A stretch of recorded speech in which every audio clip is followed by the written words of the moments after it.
ជាបឋមនាងខ្ញុំសូមគោរពជំរាបសួរលោកយាយលោកតាអ៊ំពូមីង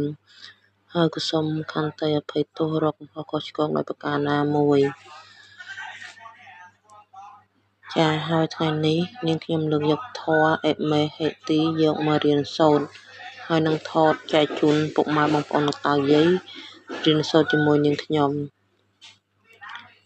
អ៊ីមេហេទីបធុបា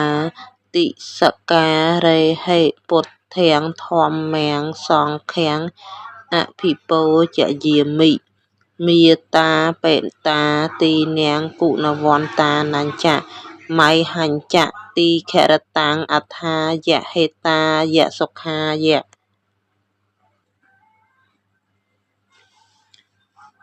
ឥឡូវសូមលោកយាយលោកតាសូត្រជាមួយនឹងខ្ញុំទាំងអស់គ្នាអ៊ីមេហេទីបធុបាតិសការេហេពុទ្ធាងធម្មាងសង្ឃាំងអភិពោជយាមិមេតាបេតាទីនាងគុណវន្តានញ្ចមៃហញ្ចទីខរតាំងអថាយហេតាយសុខាយៈ